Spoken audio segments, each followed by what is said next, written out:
நமச்சிவாய வாழ்க, நாதன் தாழ் வாழ்க, இமைப்பொழுதும் என் நெஞ்சில் நீங்காதான் தாழ் வாழ்க. மலேசிய சைவ சமய பேரவையின் தலைவர் மருத்துவர் பழனியப்பன் ஏற்றிக்கொண்டார் ஐயா அவர்களே, மலேசிய சைவ சமய பேரவையின் துணைத் தலைவர் சிவத்திரு செல்வகுமார் நடராசா அவர்களே,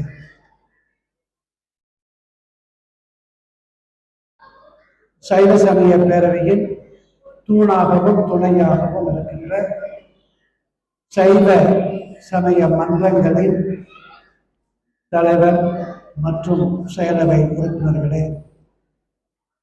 சைவ அறவாரியத்தின் அறங்காவலர்களே, அடியார் பெருமக்களே, இந்த நிகழ்ச்சியை இவ்வளவு அழகாக வடிவமைத்து செயல்படுத்திக் கொண்டிருக்கின்ற திலக்பகை மகாரான் மன்றத்தின் தலைவர், சைவ சமய பேரவையின் செயலாளர் சிவத்திரு பூபாலன் பூவன் அவர்களே, அவருடைய செயலவை உறுப்பினர்களே,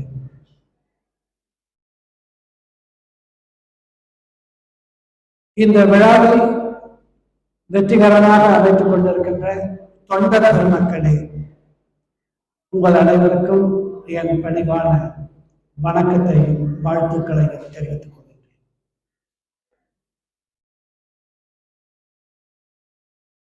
கடந்த 40-45 ஆண்டுகளாக மலேசியாவில் சைவ சமயத்தை நிலைநிறுத்துவதற்கான போராட்டத்தில் பல தடைகளை கடந்து, அதே சமயத்தில் பல வெற்றிகளை நுகர்ந்து வந்திருக்கின்றோம். தடைகளை உருவாக்கியவர்கள்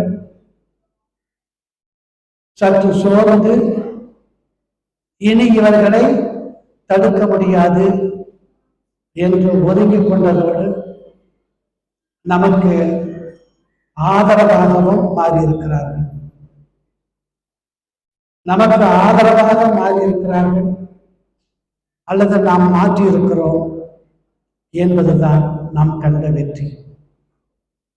பெருமக்களே, சைவ சமயத்தை முன்னெடுக்கின்றோம், சைவ சமயத்தை தனிப்பெரும் சமயமாக அதன் வரலாற்றை மீட்டு எடுக்கிறோம் என்பதற்காக பிற சமயிகளை, பிற சமயங்களை சார்ந்தவர்களை, பிற வழிபாட்டுக்குரியவர்களை ஒரு நாளும் நாம் குறைத்து பேசுவதோ இழித்து பேசுவதோ இல்லை.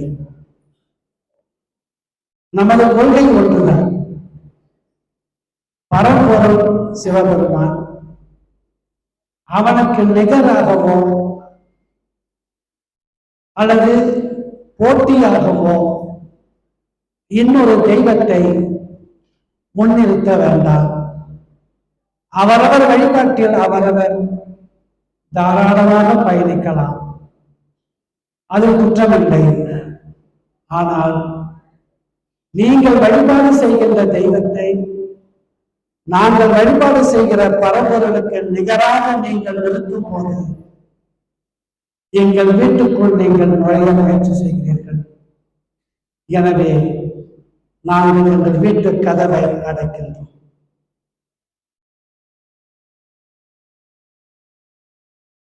நமது கொள்கை சரிதானே? தெளிவாக தான் இருக்கிறோம். அன்பர்களே, சிவபெருமானை பரம்பொருள் என்றும் அவனை போற்றுகின்ற ஒரு நெறியை நாம் பின்பற்ற வேண்டும் என்று சொல்லும் போது, மலேசிய சைவ சமய பேரவை, மலேசியா அறவாரியம் இதை சொல்லுவதாக, இதை முன்னெடுப்பதாக, இப்படி வற்புறுத்துவதாக யாரும் கருதிவிட்டால் அது மிகப்பெரிய பிழையாகும். ஒருவரது நெறியை சைவ சமய நாயன்மார் 63 பின்பற்றினார்கள். 63 நாயன்மார்களுக்கும் வழிபடுகின்ற கடவுள் சிவனை அன்றி வேறு ஒருவர் இல்லை. நாயன்மார் கணக்கில் சேராத மாணிக்க வாசகரும் கூட உள்ளே பிற தெய்வம் உன்னை அல்லாது எங்கள் உத்தமன என்று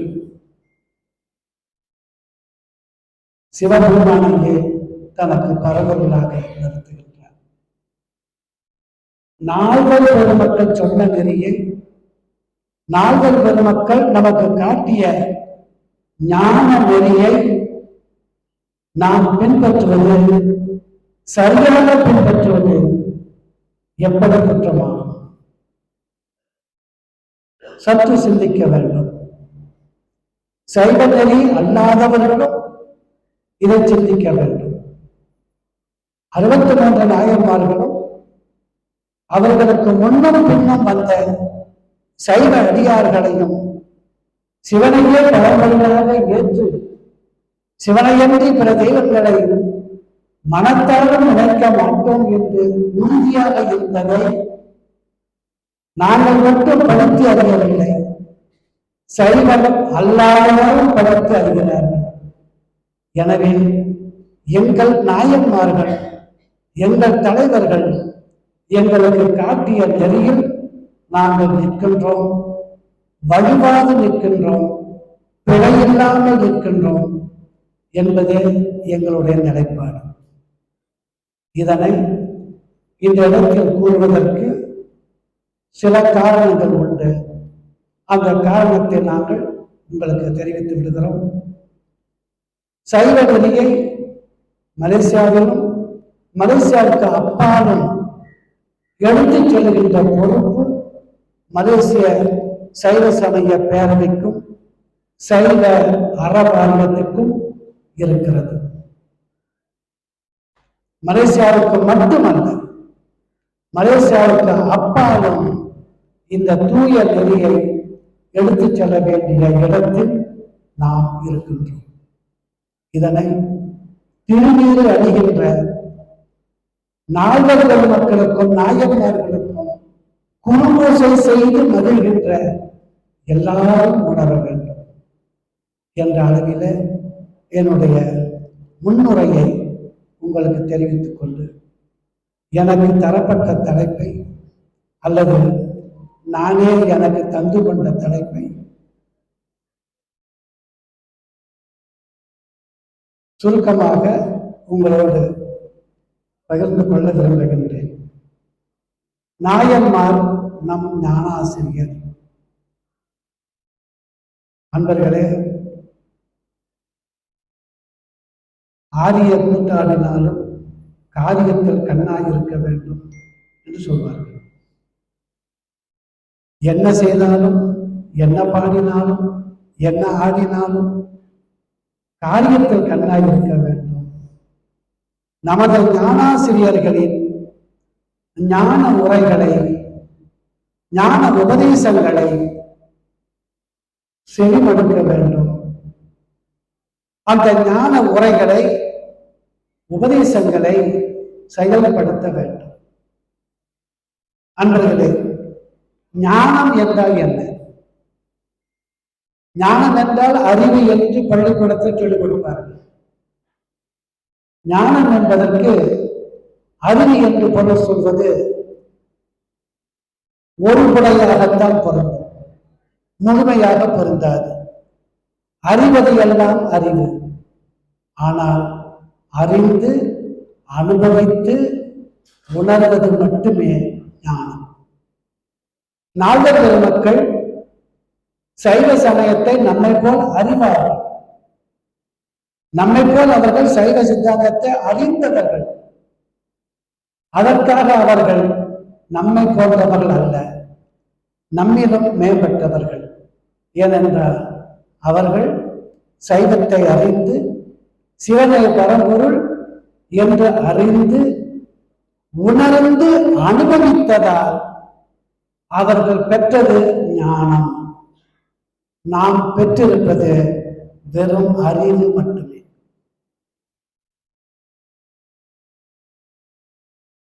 உபதேசம் செய்ய வல்லவர் யார் என்றால் அறிவு பெற்றவர் அல்ல.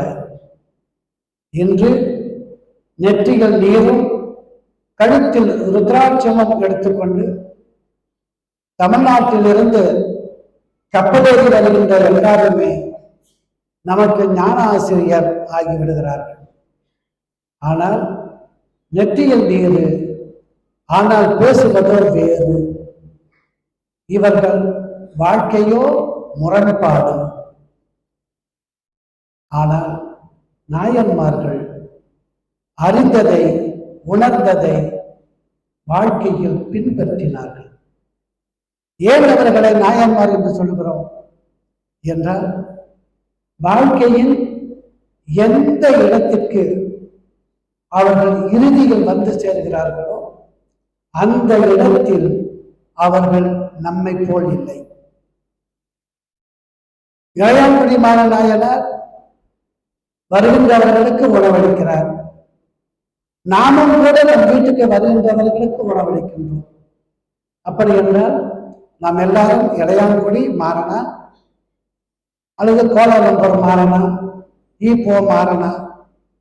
இளையான்குடி என்பது ஊரின் பெயரை அதை போல புரிஞ்சுக்குங்க.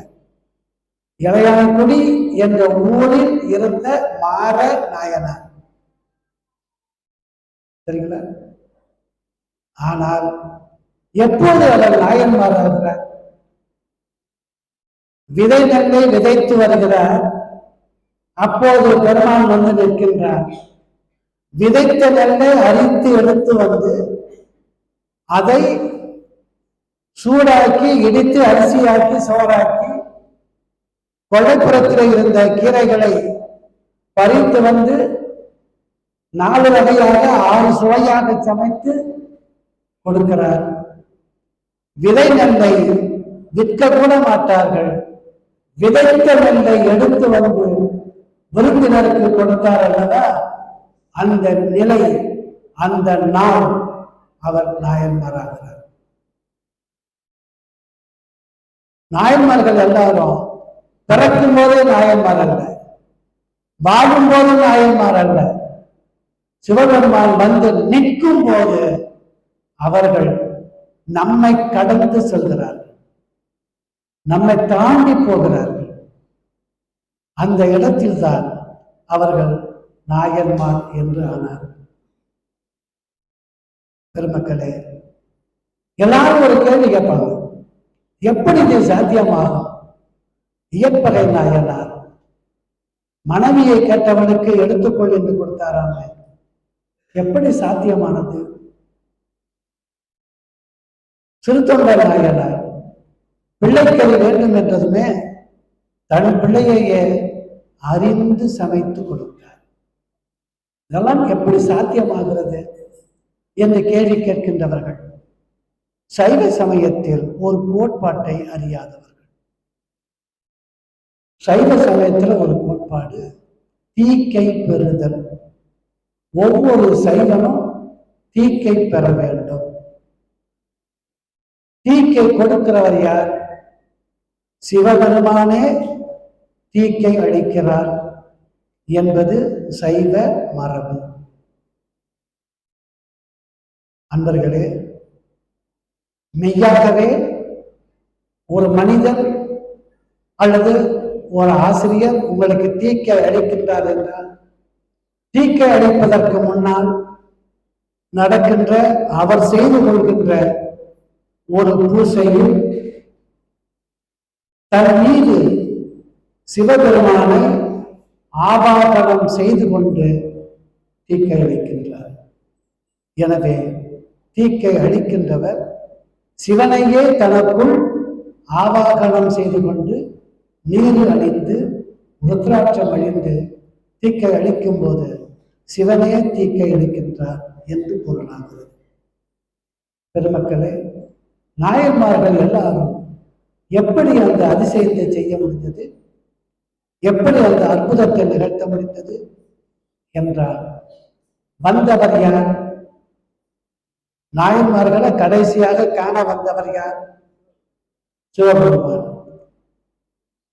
சிவபெருமானுடைய திருப்பார்வை பட்டவுடன் அந்த அடியாருக்கு நயன தீக்கை நடக்கிறது.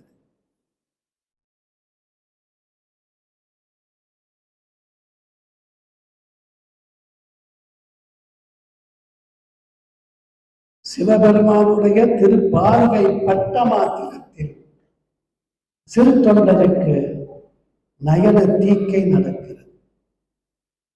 தீக்கையினால் பெறுகின்ற பயன் என்ன தெரியுமா? 6 அத்துவாக்களையும் அரை நொடியில் கடப்பார்கள். சித்தாந்தம் படிக்கணும், சித்தாந்தம் படிக்கணும். 6 அத்துவாக்களையும் அரை நொடியில் கடக்கின்ற ஆன்மா நாயன்மார்களுடைய ஆன்மா. எனவே நம்மை போன்ற ஈனம் பிறவிகள் செய்கின்ற செயல்களுக்கும் நாயன்மார்கள் செய்கின்ற செயல்களுக்கும் ஒற்றுமையோ வேற்றுமையோ காண முயற்சி செய்யக்கூடாது. அவர்கள் அரை நொடியில் அத்துவாக்களை கடந்தவர்கள். எனவே பெருமாள் என்ன நினைக்கின்றானோ, என்ன சொல்கின்றானோ அதை சொன்னவாறே நிகழ்த்துவதற்குரிய ஆற்றலை பெறுகின்றனர். அப்படிப்பட்ட ஆற்றல் பெற்றவர்கள் நமக்காக தங்கள் வாழ்க்கையை நடத்தி கொடுத்தார். சிவபெருமான் வந்து அடியார்களின் பக்தி தரத்தை சோதிக்கின்றான் என்று சொல்லாதீர்கள் என்று சொல்லியிருக்கின்றேன். சிவபெருமான் முற்றறிவாளன், அவர் அனைத்தும் அறிந்தவர். சிறு தொண்டர் இப்படி செய்வாரா மாட்டாரா என்று சோதிக்க வரவில்லை. இவர்தான் சைவர்கள் பின்பற்றப்பட வேண்டிய ஞானாசிரியர் என்று நமக்கு அடையாளம் காட்ட வந்தார்.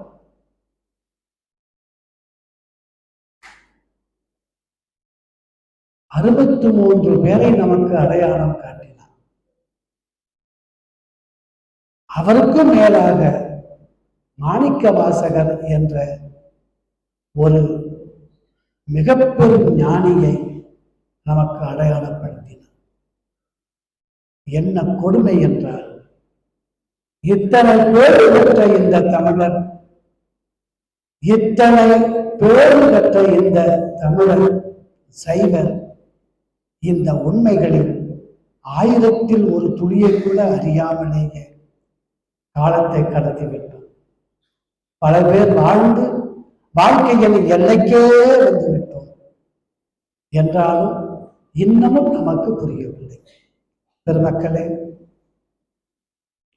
பெருமானால் தீக்கை செய்யப்பட்டு ஞானத்தின் எல்லைக்கு அரை மொழிக்கு போய் சேர்ந்த நாயன்மார்களுடைய உபதேசம் என்பதுதான் நமக்கு வேதம். அந்த உபதேசங்கள் தான் இன்று நாம் பார்க்கிற படிக்கிற திருமுறை என்பதல்ல. அன்பர்களே, திருமுறை என்பது பலனுக்காக பாடுவதல்ல, பொருளுக்காக பாடுவது. பொருளை உணர்ந்து கொள்ள, பாட்டை கேட்டு மனத்தில் பதிந்து கொள்ள பண் துணையாகிறது. பண்ணை துணை கொண்டு பாட்டில் அமைந்திருக்கின்ற பொருளை நம் உயிரில் கலக்கும்படிக்கு செய்து கொள்ள வேண்டும். பண்ணை மட்டுமே போற்றுவதால் திருமுறையின் பொருள் உங்களுக்கு வந்து சேராது. ஆகவே நமது அடியார்கள் நமக்கு வழங்கியிருக்கின்ற ஞானாசிரியர்களாக வந்து நமக்கு அருளியிருக்கின்ற உபதேசங்களை பார்ப்போம். பெருமக்களே, நிறைமொழி மாந்தர் ஆணையில் கிளந்த மறைமொழிதாமே மந்திரம் என்பது தொல்காப்பியர் சூத்திரம். நிறைமொழி மாந்தர் என்ன பொருள் தெரியுமா? நிறைமொழி மாந்தர் என்றால் சொன்னால் நடக்கும், சொன்னால் பலிக்கும் என்று சொல்வதுதான் நிறைமொழி. நாயன்மார்கள் எல்லாருமே நிறைமொழி மாந்தர்.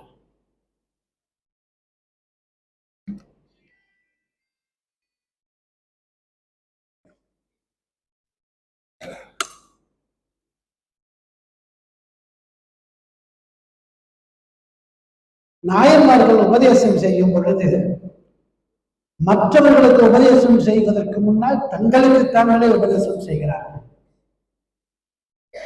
அன்பர்கள் கூர்ந்து கவனிக்க வேண்டும் திருமுறைகளை.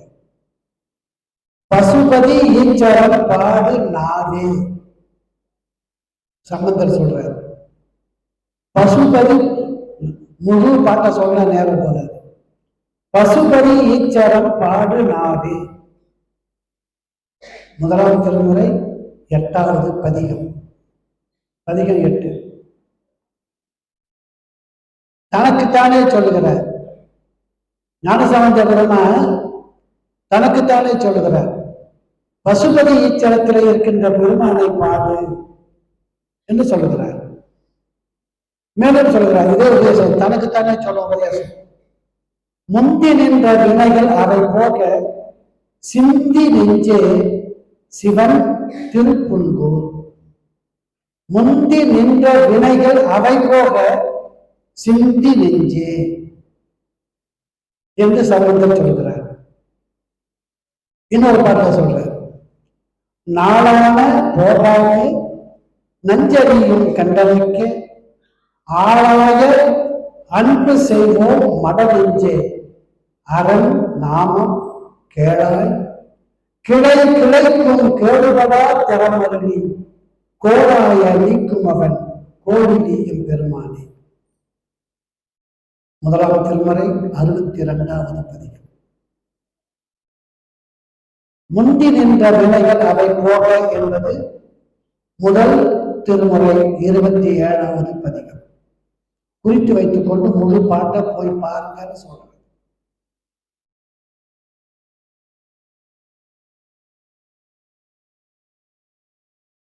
கேளாய் கிளை கிளைக்கும் கேடுபடா தரம் அருளி.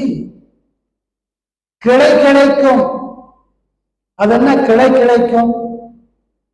தலைமுறை தலைமுறைக்கும், தலைமுறை தலைமுறைக்கும் சிவபெருமானுடைய திருவருள் உங்களுக்கு வரும். எப்படி வரும்? இன்றைக்கு தாத்தா பாட்டிங்களெல்லாம் திருமுறைய பொருள் அறிந்து ஓடினா சிவபெருமானை உணர்ந்து அன்புடன் வழிபட்டார் உங்க கூட இருக்கிற குழந்தைகளுக்கும் தாத்தாவை பார்த்து பேரன் கத்துக்குவோம், அப்பாவை பார்த்து புள்ள கத்துக்குவோம். ஒருவர் செய்கிற வினை அடுத்தவருக்கு இயல்பாக போய் சேராது. அடுத்தவருக்கு இயல்பா போயிடாது. அப்படி என்றால் என்ன பொருள்? நான் செய்கிற வினை எனக்குத்தான், நல்லதோ கெட்டதோ. என் பிள்ளைகளுக்கு அது எப்படி போகும் என்றால், நான் செய்வதை பார்த்து என் பிள்ளைகள் செய்வார்கள். நான் அவர்களுக்கு வழிகாட்டியாக இருக்க முடியும். என் புண்ணியத்தை அப்படியே அவர்களுக்கு மாற்றி கொடுக்க முடியாது. ஆனால் உங்கள் நல்ல செயல்கள் உங்கள் பிள்ளைகளுக்கு வழிகாட்டியாக அமையும். அதான் சொல்றாரு. கிளை கிளைக்கும் கேடுபடாத உங்கள் தலைமுறைக்கு தலைமுறையும் குறைவு இல்லாத புண்ணியம் உங்களுக்கு கிடைக்கும். உங்கள் பிள்ளைகளை நீங்கள் அப்படி வழிநடத்த வேண்டும் என்றார் ஞானசம்பந்த பெருமான்.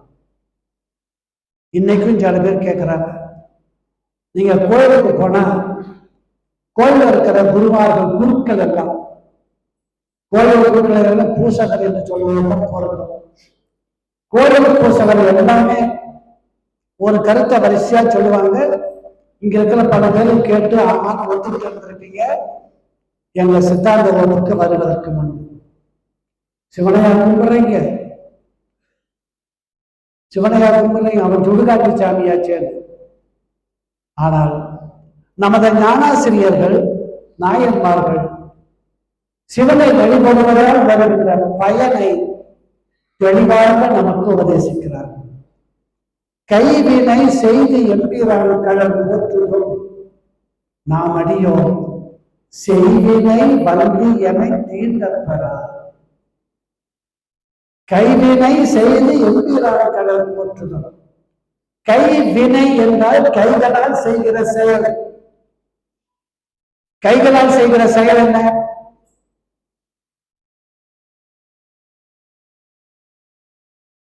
ஒரு நாளைக்கு 4 வேலை செய்யற மாதிரியா?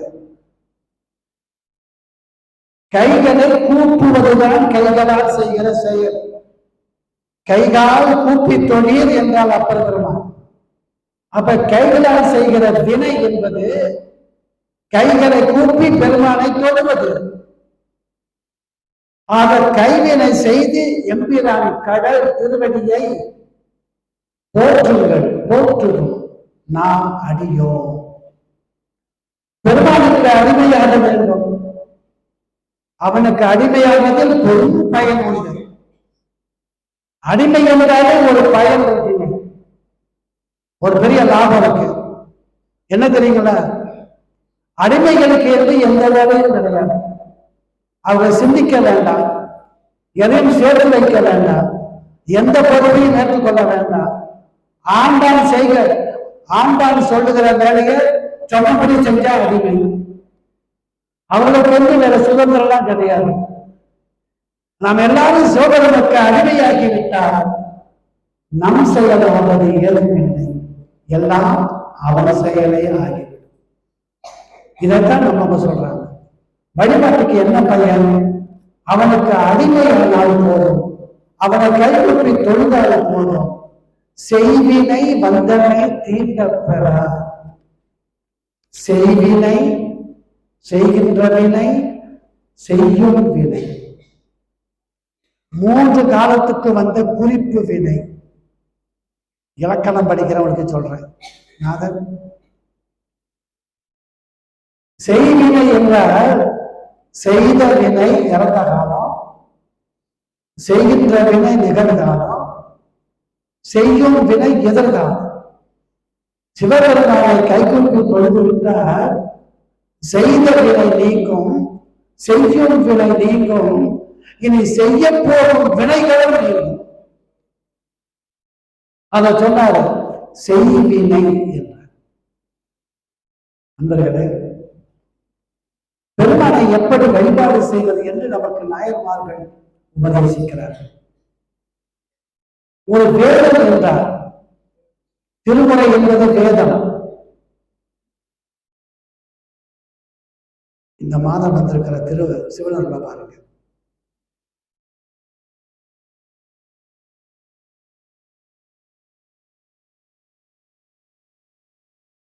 தமிழருக்கு வேதம் திருமுறையே.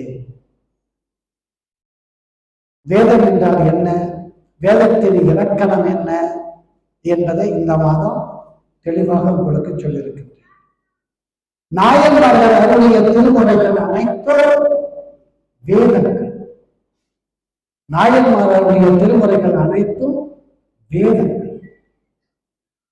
எனவே தமிழருக்கு வேதம் என்ற வார்த்தையை கேட்டவுடனேயே எங்கள் நாயன்மார்களும் திருமுறை ஆசிரியர்களும் மணிவாசக பெருமானும் அருளியதுதான் எங்கள் வேதம் என்ற உணர்வு எழ வேண்டும். அறிவு மட்டுமல்ல, உணர்வும் எழ வேண்டும். நம்ம வேதத்திலே நாயன்மார்கள் நமக்கு ஞானாசிரியராக அமைந்து சொல்லுகின்றார்கள். வழிபாடு எப்படி செய்ய வேண்டும், ஆகமத்தில் இருக்கிறத அப்படியே நமக்கு தெளிவாக சொல்கிறார்கள். நெய்யும் பாலும் தயிரும் கொண்டு. வழிபாட்டுல நெய்யும் பாலும் தயிரும் கொண்டு சிவபெருமானுடைய திருமேனியை ஆட்ட வேண்டும். ஆட்டுதல் என்றால் குளிப்பாட்டுதல் அர்த்தம். நெய்யும் பாலும் தயிரும் கொண்டு ஆட்ட வேண்டும். அது மட்டுமல்ல, காலை எழுந்து கடிமலர் தூயன கொணர்ந்து. வழிபாடு எப்ப செய்யணும்? காலை எழுந்து கடிமலர், கடினா மனம் பொருந்திய, மனம் உடைய மலர். மனம் இல்லாத மலரை வழிபாட்டுக்கு உதவாது. காலை எழுந்து கடிமலர் தூயன. தூயன அது என்ன தூயன? ஒரு தேன் ஈ கூட மலரில் உட்காரக்கூடாது. ஒரு ஈ அதுல உட்கார்ந்துச்சுன்னா என்ன ஆகும்? பூ முற்றாக மலரும், தேடி உள்ள இருக்கிற தேவை உறிஞ்சும் போது அந்த பூ எச்சில் ஆகிவிடும். இது சைவ ஆகமம் சொல்லுது. பூ எச்சில் ஆகிவிடும். அப்படி எச்சில் படுத்தப்படாத தூய மலரை வழிபாட்டில் வைக்க வேண்டும் என்று அப்பர் பெருமான் சொல்லுகிறார். காலை எழுந்து கடி மலர் தூயனதான் வளர்ந்து கொண்டு வந்து அவரே சொல்றாரு திரும்பவும், சலம் பூவொடு தூபம் மறந்தே. சலம் தண்ணீர், பூவொடு தூபம் சாம்பிராணி போக, இதெல்லாம் சொல்லுவதன் மூலமா எதை உணர்த்துகிறார்கள் நம்முடைய ஞானாசிரியர்கள்? நம்முடைய வழிபாட்டு நெறியை நமக்கு வற்புறுத்துகிறார்கள்.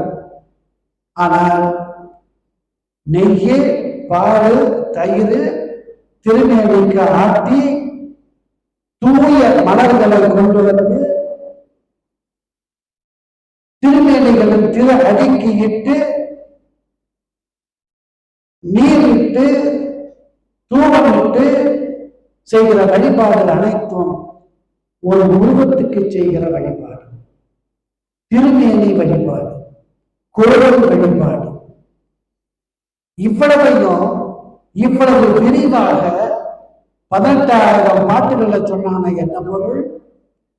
ஒரு திருமேனிய கோயில்ல வைக்கணும், அந்த கோயிலை அமைக்கிறதுக்கான விதிகளை ஆகமங்கள்ல பார்க்கணும், திருமேனி அமைப்புக்கான விதிகளை ஆகமத்துல பார்க்கணும், அதுக்கு பூவன் நிறம் கொண்டு பாவம் நெய்யும் கொண்டு வழிபாடு செய்கின்ற முறைகளை ஆகமத்திலிருந்து கற்றுக்கொள்ள வேண்டும். இவ்வளவு கற்றுக்கொண்டு செய்கிற வழிபாடு என்பது திருமேனி வழிபாடு, தீ வழிபாடு அல்ல.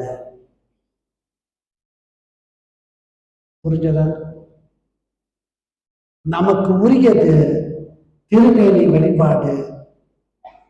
நெருப்பு வளர்த்து செய்கின்ற வேள்வி வழிபாடு அல்ல. வேள்வி வழிபாடு நமக்கு உரியது அல்ல என்பதை வற்புறுத்துவதற்காக வழிபாட்டு நெறிகளை நமது ஞான ஆசிரியர்கள் தொடர்ந்து பல பாடல்களில் நமக்கு கூறி வருகிறார்கள். அடியார்கள் சொல்வது ஒன்று, சொல்லாதது இன்னொன்று. மலர் தூவி வழிபாடு செய்தது சொல்றாங்க, மலர் தூவாத வழிபாடு நமக்கு இல்லை என்று சொல்கிறார். இதை உணர வேண்டும் அன்பர்களே. வழிபாட்டுக்குரிய மந்திரம் எது?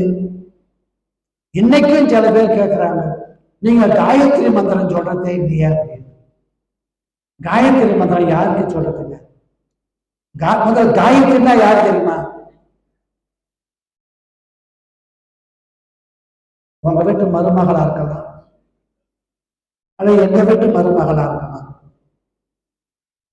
காயத்ரி என்ற சூரியன் என்று பொருள்.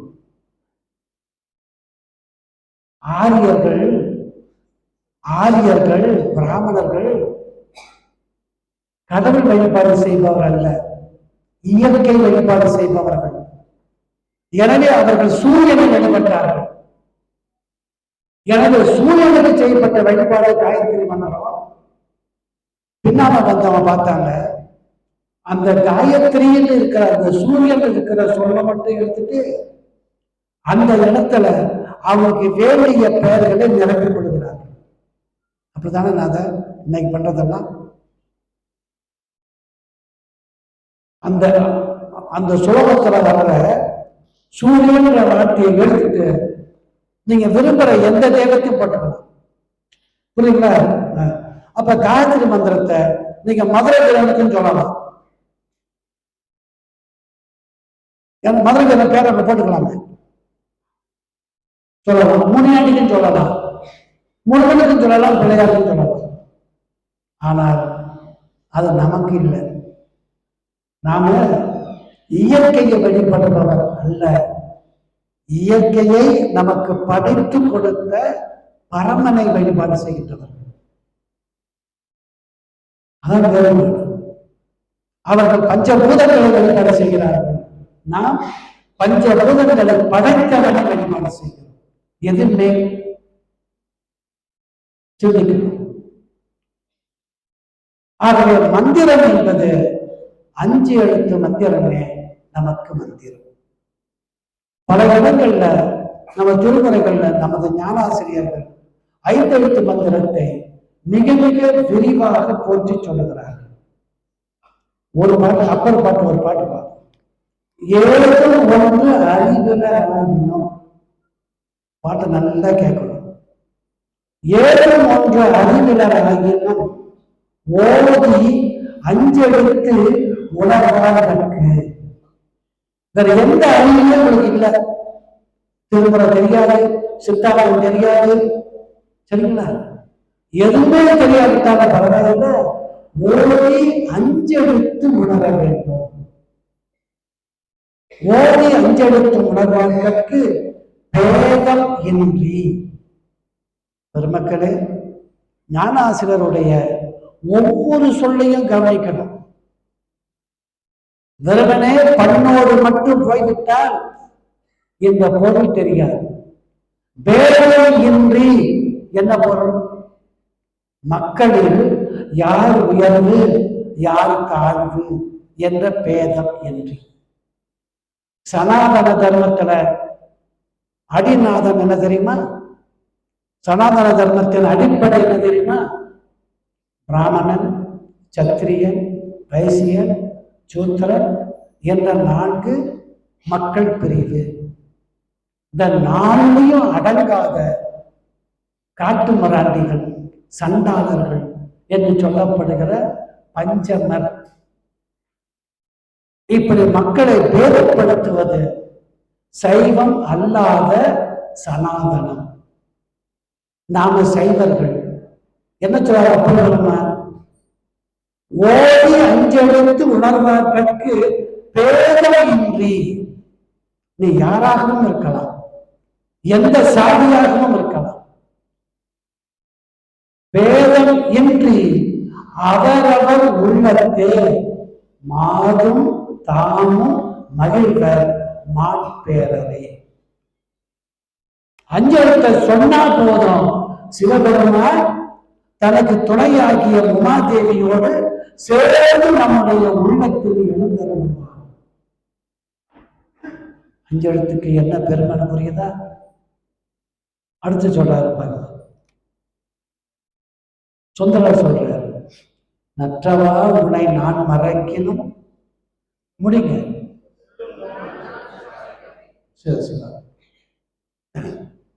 நற்றவா உன்னை நான் மறக்கினும் சொல்லும் நாள் நமச்சிவாயவே. எது ஒரு முரண்பாடு இருக்கிற மாதிரி தெரியல. நற்றவா உன்னை நான் மறக்கணும், நான் மறந்துட்டேன். உன்னை மறந்த பிறகு எப்படி என் நாக்கு நமச்சிவாயன்னு சொல்லும்? நற்றவா நல்ல தவங்களுக்கு பயன் தருகின்ற பெருமானே, உன்னை நான் மறக்கினும் என் நாக்கு நமச்சிவாயன்னு சொல்லும். நற்றவா உன்னை நான் மறக்கினும் சொல்லும் நான் நமச்சிவாயவே. இது எப்படி சாத்தியமாகும்? பெருமக்களே, இதுக்குத்தான் திருமுறைய பொருள் உணர்ந்து சிந்திங்க சிந்திங்கன்னு சொல்றோம். உங்கள் வாழ்க்கையில் ஒரு செயலை நீங்கள் மீண்டும் மீண்டும் மீண்டும் பலகாலம் செய்துவிட்டால் உங்கள் மூளையில் இருக்கிற அந்த நினைவுபடுத்துகிற பகுதி மறந்தாலும் அந்த மூளைக்குள்ள ஒரு பகுதி உண்டு, அனிச்சையாக செயல்படுத்துகிற பகுதி. மருத்துவர் ஐயா, உங்களுக்காக நம்ம மூளையில மூளை ரொம்ப வித்தியாசமான ஒரு பொருள். அது திட்டமிட்டு செய்கிற செயலுக்கு, உயிர் அறிந்து செய்கிற செயலுக்கு, அறியாம செய்கிற செயலுக்கு, நம்ம நினைக்காமலே நடக்கிற காரியம். நம்ம நினைக்காமலே நடக்கிற காரியம் என்ன தெரியுமா? நம்ம இருதயம் அது வேலையை அதை செஞ்சுக்கிட்டே இருக்கு. நீங்க நினைக்கிறீங்களா, என் இருதயத்தை இப்பொழுது நான் செயல்படுத்துகிறேன், நான் பேசுவதை நினைத்து பேசலாம், பேசுவதை நினைத்து நிறுத்தலாம், ஆனால் என் இருதயத்தை நான் நினைத்து நடத்துவதில்லை, நான் நினைத்து நிறுத்துவதில்லை. அப்படி என்றால் அதை நடத்துவது எது என்றால் மூளையில ஒரு பகுதி இருக்கு, அது அனிச்சையாக செயல்படுகிறது. அனிச்சையாக என்றால் இச்சை அல்லாமல், இச்சை என்றால் விருப்பம், அனிச்சை என்றால் விருப்பம் இந்திய நடப்பது. ஆக நம்ம மூளையில சொல்லி சொல்லி நாம் பழக்கி விட்டோம் என்றால், நற்றவா உன்னை நான் மறக்கினோம் சொல்லணும் நான் நினைச்சு. பெருமக்களே, முத கார் வாங்கி ஓட்டும்போது என்ன பண்ணுவீங்க? இது கேரு, இது கிளச்சு, இது பிரேக்ல மாத்திக்குவீங்கல்ல. கொஞ்ச காலம் ஓட்டி முடிச்ச பிறகு, கொஞ்ச காலம் ஓட்டிட்ட பிறகு காருக்குள்ள உட்கார்ந்த உடனே எல்லாம் தானா நடக்குது, போய் சேர வேண்டிய இடத்துக்கும் தானா போய் சேர்ந்துடுறோம். காரை பூட்டிட்டு கூட ஆஃபீஸுக்குள்ளேயே போயிடுறோம், பள்ளிக்கூடத்துக்கே போயிடுறோம். பள்ளிக்கூடத்துக்கு போய் வகுப்பு நடத்தும் போது காரை பூட்டிட்டு வந்தலாம், திறந்து வச்சுட்டு வந்தலான்னு போவேன். அப்படி என்றால் எல்லாமே எப்படி அனிச்சையாக நடக்கிறது. வீட்டை விட்டு புறப்பட்டதுலேருந்து நம்ம பணிமனைக்கு போய் வேலையை தொடங்குற வரைக்கும் நடுவில் நடக்கிற எல்லாம் அனிச்சையாக நடக்கிறது. ஆக சொல்லி சொல்லி பழக்கி விட்டால் அனிச்சையாகவே நடக்கும். சுந்தரமூர்த்தி நாயனார் சொல்லுகிறார், நற்றவா உன்னை நான் மறக்கினோம் சொல்லவும் நான் நினைச்சுவாய். அப்படி என்றால் எவ்வளவு காலம் அதை அவர் சொல்லியிருக்க வேண்டும், எத்தனை 1000 முறை அதை சொல்லியிருக்க வேண்டும். அப்படி சொன்னதால் நடக்கிற செயல் அது.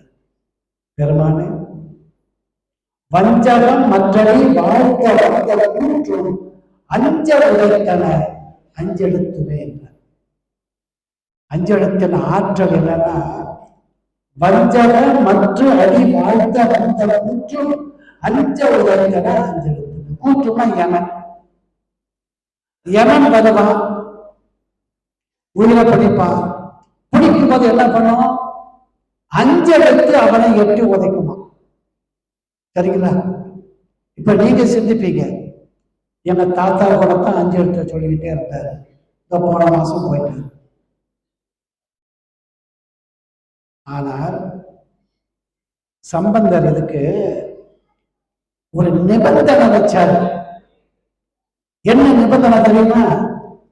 வஞ்சகம் அற்று. ரொம்ப பேருக்கு இந்த வார்த்தைக்கு அர்த்தமே தெரியாது. வஞ்சகம் என்றால் உள்ளொன்றும் புறம் ஒன்றுமாக செய்கிற செயல். புரியுதுங்களா? உள்ளொன்றும் புறம் ஒன்றுமாக. உள்ள அன்பு கிடையாது, புறத்தே அன்பு இருப்பது போல் செய்வது, அது வஞ்சகம். உங்களுக்கு தெரிஞ்ச தமிழ்ல துரோகம் சொல்லுவாங்க. துரோகம் என்பது சமஸ்கிருத வார்த்தை, தமிழ் சொல் அல்ல. அதுக்கு நேரான தமிழ் சொல் வஞ்சகம். வழிபாடு எப்படி இருக்கணும்? ஞான சம்பந்தருடைய ஞான உபதேசம் வஞ்சகம் அற்று உள்ளும் புறமும் ஒத்து மாறுபடாம இருக்கணும். புறத்தை எவ்வளவு நீங்க பூ வைக்கிறீங்க, புறத்தை எவ்வளவு பழம் வைக்கிறீங்க, எத்தனை மணி நேரம் பூஜை பண்றீங்க, ஆனால் அகத்தே அது இருக்கிறதா? அகத்தில் இருப்பதில்லை, புறத்தில் இருக்கிறது. சில பேருக்கு புறத்தில் தான் இருக்கிறது, அகத்தில் இருப்பதில்லை. சம்பந்தர் சொல்றாரு, வஞ்சகம் அற்று அடி வாழ்த்த. காலங்காலமாக சிவபெருமான் உள்ளும் புறமும் ஒத்து ஒரு நிலையில் வழிபட்டவர்களுக்கு யமனை எட்டி உதைக்கும் அஞ்செழுத்து என்று சொன்னார். அன்பர்களே, அப்பர் பெருமான் சொல்றது நல்லா தெரியும். நற்றுணையாவது நமச்சிவாய.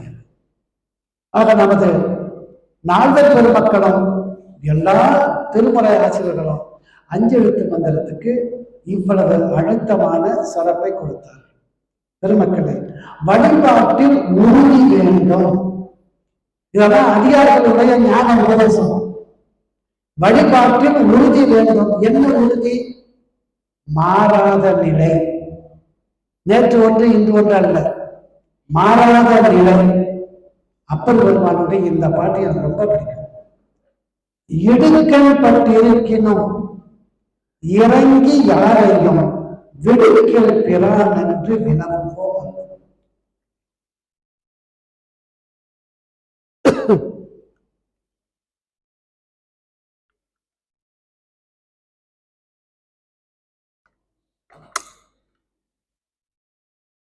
இடுக்கல் பட்டிருக்கணும். துன்பம் எதுவாக இருந்தாலும், துன்பம் எவ்வளவு துன்பமாக இருந்தாலும், ஒரு துன்பத்துக்கு என்ன சொல்ற, அடுக்க கீழ் கிடப்பினும், அடுக்கப்பட்ட கற்கள் நில அதிர்வு ஏற்படுகிறது. ஒரு 20 அடி, ஒரு 20 மாடி கட்டடம் இடிஞ்சு விழுது. அதுக்கு கீழே ஒருத்தர் சிக்கி கொண்டார். அப்ப எவ்வளவு கற்களும் இரும்பும் அவர் மேல இருக்கும். அதை அப்படி நினைச்சு சொல்றாரு, அடுக்க கீழ் கிடப்பினும், அடுக்கிய கற்களுக்கு கீழே நான் கிடப்பினும் விடுக்கீழ். இந்த கற்களுக்கு கீழே நான் கிடக்கிற, என்னை யார் இந்த கல் குவியிலிருந்து விடுவிக்கின்றார்களோ அவர்களை நான் கடவுளாக ஏற்றுக்கொள்கிறேன் என்று சொல்ல மாட்டேன் என்றார். பொருள் விளங்குச்சா? அடுக்க கீழ் கிடப்பினும் அருளின் நாம் பெற்ற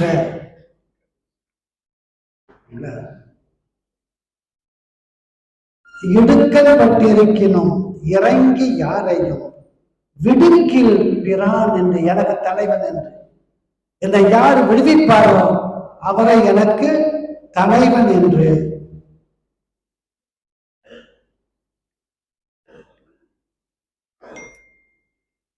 சொல்ல மாட்டேன்.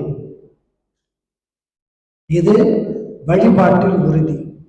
அடுத்து, வழிபாட்டில் உண்மை இருக்க வேண்டும். இதெல்லாம் யார் சொன்னது?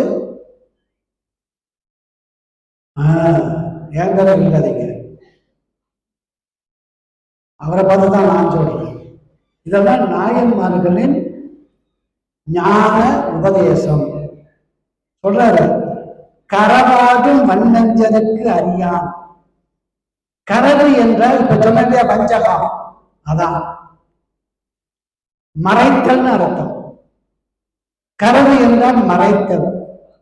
உள்ளத்துக்குள்ள ஒன்றை வைத்து அதை மறைத்து நேராக செயல்படுது. கரவாடும் வண்ணஞ்சலுக்கு அறியானை. சரிங்களா?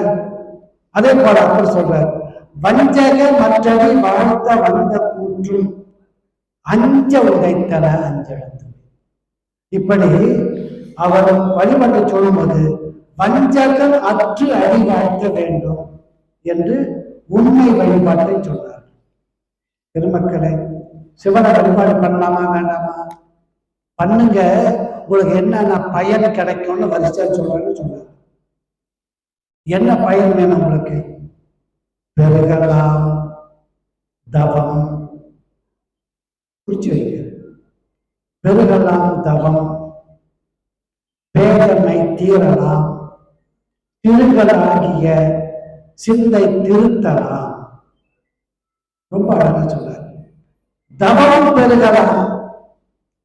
சிவபெருமான வழிபட்டாலே தவம் பெருகலாம். மிகப்பெரிய தவங்கள் செய்த பயன் கிடைக்கும். பேதமை அறியாமை நீங்கலாம். திருகளாகிய சிந்தை திருத்தலாம். சிந்தை உயிர். இந்த இடத்துல சிந்தை உயிரை குறிக்கும். உயிர் எப்படி இருக்கு? திரும்பி கிடக்கு. எப்படி திரும்பி கிடக்கு? கொஞ்சம் பக்தி, கொஞ்சம் உலகம், கொஞ்சம் பெருமை, கொஞ்சம் சிறுமை.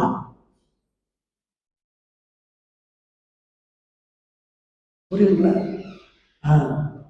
திங்கக்கிழமை இந்த கோயில், செவ்வாய்க்கிழமை அந்த கோயில், புதன்கிழமை இந்த கோயில் என்று 7 நாளைக்கு 7 கோயில். இதெல்லாம் திருகளாகிய சிந்தை. அப்பர் பெருமான் அழகா சொல்றார், திருகளாகிய சிந்தை திருத்தலா பருகலாம் பரமாயதோர் ஆனந்தம் மருகலாம் அடி வாழ்த்தி வணங்குது. திருமருகல் என்ற ஊர்ல எழுந்திருக்கின்ற பெருமானை வாழ்த்தி வணங்கினால், பெருமானை வாழ்த்தி வணங்கினால் தவம் பெருகலாம், பேதனை தீரலாம், திருகளாகிய சிந்தை திருத்தலாம். கடைசியா ஒண்ணு சொல்றாரு, பருகலாம் பரமாயதோ ஆனந்தம். அது என்ன பரமானந்தம்? பரமுத்தி, பரமன் என்ற சிவபெருமானோடு கலந்து பெறுகின்ற முத்தி. அதை சொன்னார், பருகலாம் பரமாயதோர் ஆனந்தம். அதுக்கு மேலையும் சொல்றாரு, நன்று நாள்தோறும் நம்பினை போய் அரும். சிவபெருமான வழிபட்டா நாள்தோறும் நாம் செய்த வினை போய் அரும்.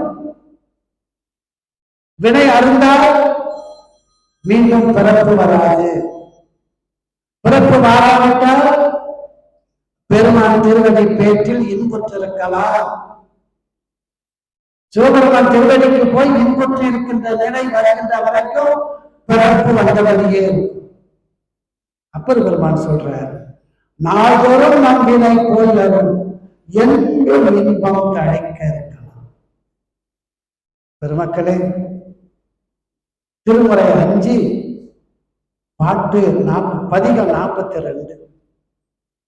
இந்த பாட்டை எல்லாரும் மனப்பாடம் பண்ணி வைங்க, மனப்பாடம் பண்ணி வைங்க. நாள்தோறும் நம்பினை போயரும் என்றும் இன்பம் தழைக்க இருக்கலாம். சென்று நீர் திருவேற்களத்து உள்ளுரை துன்று பெண்சடையானை தொழுமினே நன்று. பாட்டு கடைசி அடியை முடிச்சுட்டு முதல் அடிக்கு வரணும். துன்று பெண்சடையானை தொழுமினே நன்று. ஏன் நன்று? நாள்தோறும் நம்பினை போயார்.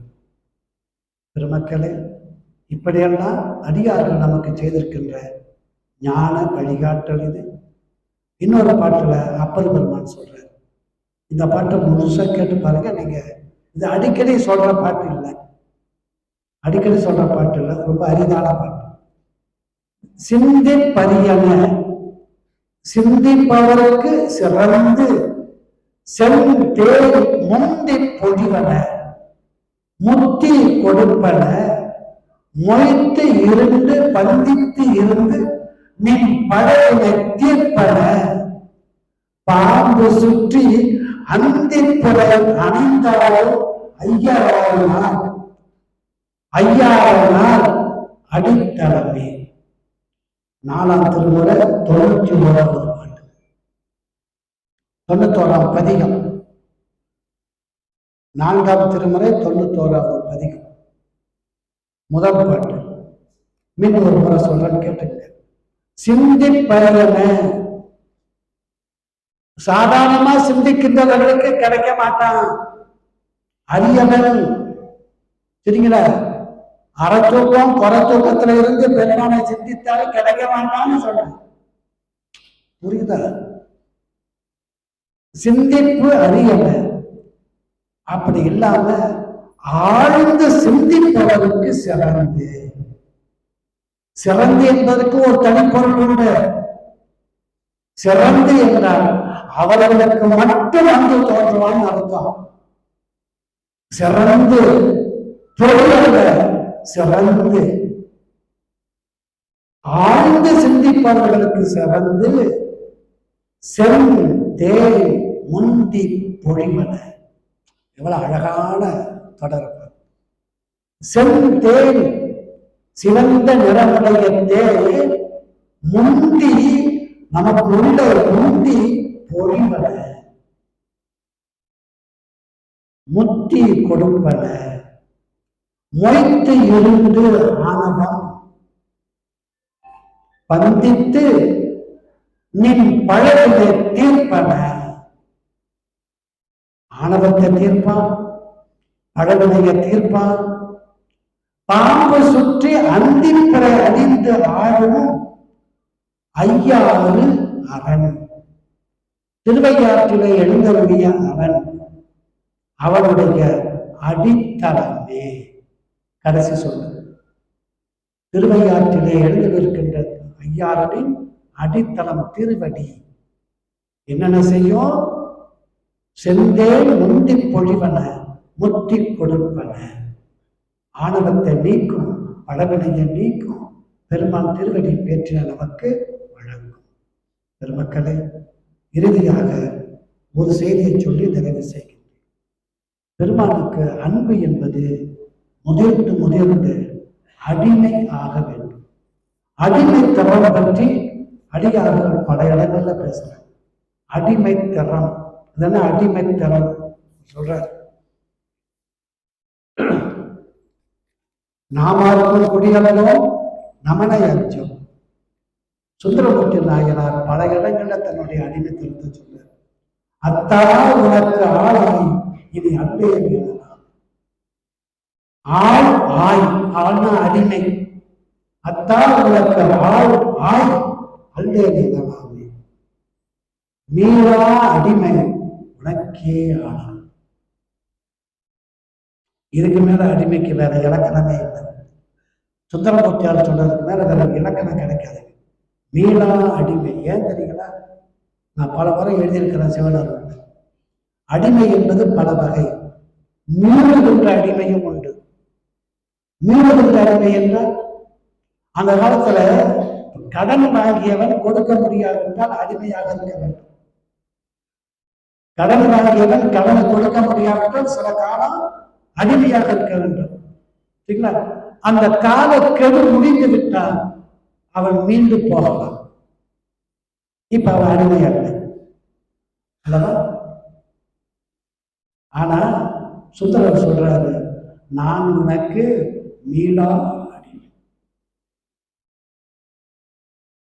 எந்த காலத்திலும் எந்த காலத்தாலும் உன்னை விட்டு மீண்டும் போக மாட்டேன். அப்படி நான் உனக்கு மீளா அடிமை. உமைக்கே ஆளா. உமைக்கே ஒரு ஏகாரம் வேற. அதெல்லாம் நீங்க பார்த்து பொருட்கொண்டாலும் அது நீங்க சொல்ல தெரியும். உனக்கே ஆள, வேற யாருக்கு இல்லை, உனக்கு மட்டும்தான். அடிமைத்தனத்தின் அழக பாருங்க. மீளா அடிமை உமக்கே ஆளாய் என்று சொல்றாங்க. பெருமக்களே, இப்படியெல்லாம் பெருமானிடத்து அடிமை கொண்டவர்கள் நமக்கு கொடுத்த ஞான முறைகளை, ஞான உபதேசங்களை நாம் திருமுறைகளில் காணலாம். அதை பார்க்கும்போது, படிக்கும்போது கொஞ்சம் பொறுப்பெடுத்து கொஞ்சம் நேரத்தை எடுத்துக்கொண்டு பொருள் விளங்கிக் கொள்ள வேண்டும். பெருமக்களே, இதையெல்லாம் கடந்து வந்தார். அப்பர் பெருமான் ஒரு பாட்டை சொல்றாரு. மனைவி, தாய், தந்தை, மக்கள் மற்றுள்ள சுற்றம் என்னும் வினை உள்ளே விழுந்து அழுந்தி வேதனைக்கு இடம் ஆகாது. யாருக்கு சொல்றது? 60க்கு மேலையா?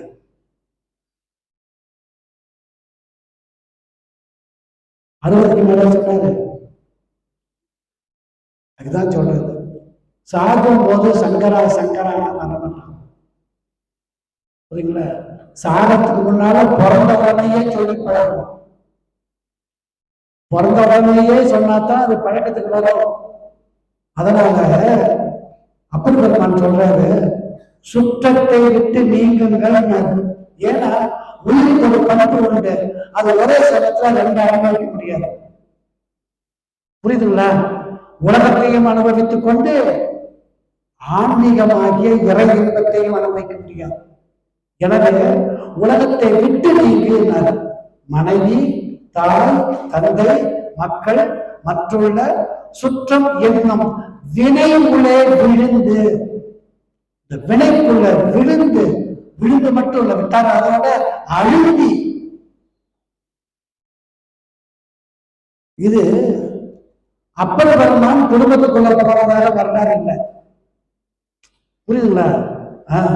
அவரு சவண வாழ்க்கை ரொம்ப காலத்துல திரும்பி வந்தவர், மனம் முடித்து வாழவில்லை. அப்ப யாருக்கு சொல்றாரு இத? வார்த்தை என்ன? மனைவி. ஏன் அப்பா அம்மாவை சொல்ல பிள்ளைய சொல்றாங்க தானே? மனைவி. அவ வந்தா போச்சு. மனைவின்னு ஒருத்தி வந்தா ஒரு ஆண்மகன் இதுல உள்ள எல்லாத்தையும் அனுபவிப்பான். எது? வினையுள்ளே விழுந்து அழிந்தி வேதனைக்கு இடம் ஆகும். அதனால்தான் அப்பர் பெருமான் முதல்ல மனைவியை சொல்லி அப்புறம் தாய் தந்தை மக்கள் மற்றும் உள்ள சுற்றம் என்னும் வினையுள்ளே விழுந்து அழிந்தி வேதனைக்கு இடம் ஆகாமல் விட்டு தொலைச்சிட்டு வாங்கடான்னு. ஆனா அவளை எளிதில போக முடியுதா? போக முடியாது. ஆனால் சைவ சமயத்தின் அடிப்படை கோட்பாடு என்னவென்றால், இல்லறத்தில் இருந்தபடி சிவத்தை சிந்தியுங்கள். ஒரு காலம் வரும். அந்த காலம்ன்றது கண்ணம் போடுற காலம் இல்லை. ஒரு 60க்கு மேல 62க்கு மேல, புரியுதுங்களா? ஒரு 60க்கு மேல 62க்கு மேல இதெல்லாம் விட்டுட்டு முழுமையாக சிவபெருமான் திருவடி சிந்தனைக்கு வாருங்கள். நிச்சயமாக சிவ வழிபாட்டில் நாம் பயன் பெறலாம் என்பதை நமது ஞானாசிரியர்கள் நமக்கு மிக அழகாக எளிதாக உரைக்கிறார்கள். அதனை இவ்விடத்தில் உரைப்பதற்கு திருவள்ளுவர் இன்னைக்கு பெருமான் திருவடிகளுக்கு நன்றி தெரிவித்து நிறைவு செய்கின்றேன். நமச்சிவாய வாழ்க, நாதம் தாழ் வாழ்க, இமைப்பொழுதும் என்னை